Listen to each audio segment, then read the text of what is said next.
Hi everybody, my name is Manor and welcome back to Page Turners, which is our diverse book club geared towards teens and young adults. Today we're going to be talking about the book Now That I've Found You by Kristina Forest. But before we get into it, I'm going to be listing some content and trigger warnings for you right here.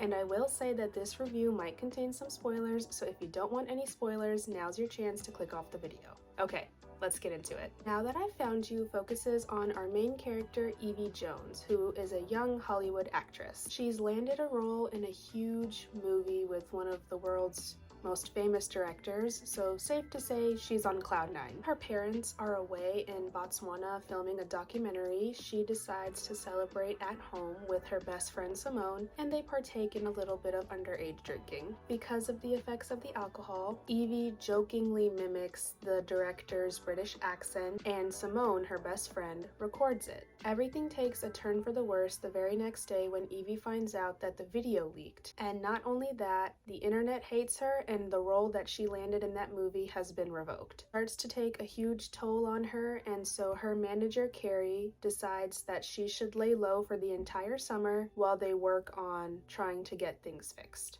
And they find just the thing to get her career back on track. Evie can present an award to her also famous grandmother, or Gigi as she likes to call her, at the Film Critics Circle ceremony. With a disguise and a plane ticket, Evie takes off to New York to spend the week with Gigi to try to convince her to come to the ceremony, because Gigi doesn't really know that part yet. When she gets there, she meets Milo, who drops off groceries to Gigi and is also her sort of part-time roommate. She's obviously very suspicious of Milo, and she's worried that he's trying to get to her grandmother so that he can get some clout. She does find out later on that that's the complete opposite intention that Milo had. He genuinely just wanted to be a friend to Gigi because she needed one. Over dinner one night, Evie and Gigi get into a disagreement, and that causes Gigi to ask for some space.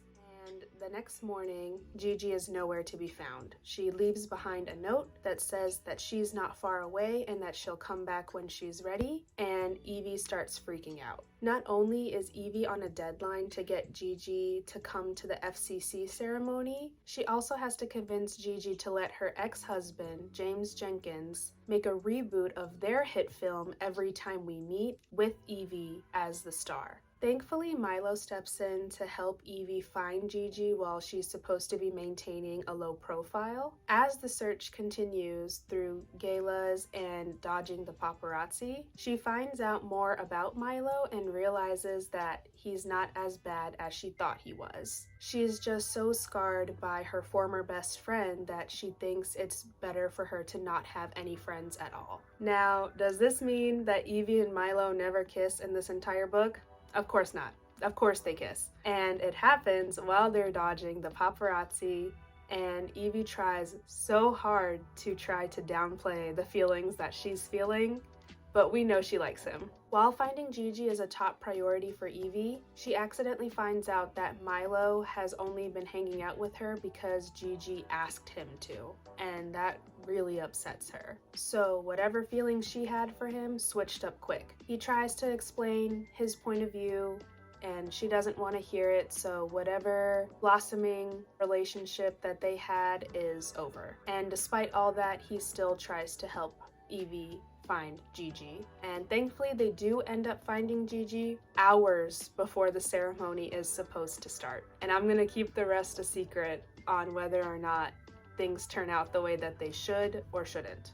Overall, I really enjoyed this one. I'm a sucker for a good, like, famous, not famous kind of trope, and I think it was really cute watching Evie and Milo run around all week trying to find Gigi while also trying to navigate their relationship and keeping a low profile. I think what I enjoyed the most overall was Evie's character development and how she went from being betrayed to overcoming her insecurities and being more comfortable with who she is and not worrying about what people had to say about her and just being herself authentically.